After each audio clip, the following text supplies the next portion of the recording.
Good morning, everybody. Good morning, Rabbi.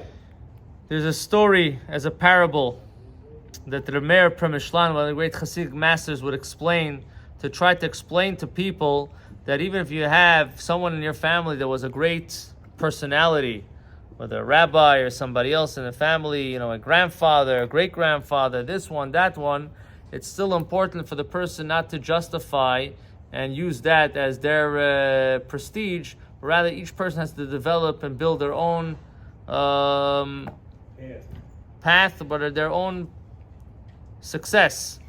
So he used to bring a story. He says there was once a dog that was in the courtyard of the king. And he served in the courtyard for many, many years till he became old, and they saw already there's nothing for him. He's just eating food, and they're not getting anything out of him. So the king decided he's going to get rid of him. He's going to send him out to the forest. However, he remembered this was a devoted dog. He doesn't want to just put him in the forest with all the other animals, and he's going to be eaten up. So what did he do? He gave him a coat. He put on a coat onto the dog. What was the coat? The coat had a little bit of all the animals on it. It had a little bit of a lion, had a little bit of a bear, a little bit of a wolf. Like this, the other animals are going to look at this dog in the forest. They're not going to know what it is. I mean, it has a little bit of a lion, of a bear, of a wolf. It's a pretty scary animal. So,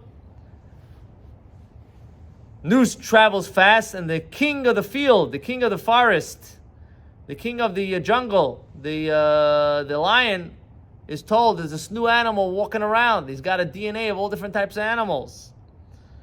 So, the lion decided he's going to go check this out. He meets this dog and he says, "Who are you? What's your name?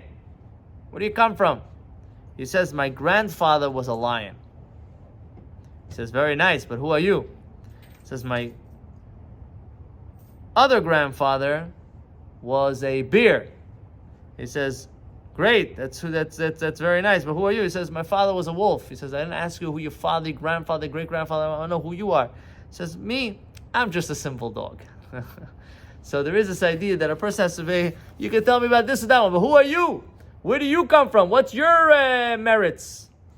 Anyway, that's one. Two, another point, very interesting point. They counted this week's parsha, they counted all the tribes. All the tribes were counted. Reuven, Shimon, and so forth. And then Levi was in a different bracket. It was also counted, but separately. If you look at the final number of all the other tribes, and you look at the conclusion, the final number of Shevet Levi, the Levites, they were the least. They were probably half, if not less, of all the other tribes. Why? All the other tribes were, X amount, and the Shevet Levi was much, much less than all the other tribes. So explain like this. Because when the Jews were in Egypt, the Egyptians made it tough for the people. And as the pasuk says, the verse says, just like they suppressed them, so too they multiplied. The more they suppressed them, the more God blessed the Jews to multiply. The Levites were not suppressed. They were off. They were the ones that studied. They never went to work. They were like the priests. And just like the priests of the Egyptians didn't have to do anything, so too there were certain rights for the priests of the Jews, for Shevet Levi. So they did not have the blessing from God to multiply like all the other ones. So when they came out, they were much less. Their number was much less. So this shows us also that sometimes when a person works hard, Hashem gives you more and more. You would think, I'm working hard, I'm not going to get. The harder you work, the more you accomplish, the more blessing you receive. May we all receive that blessing. Amen.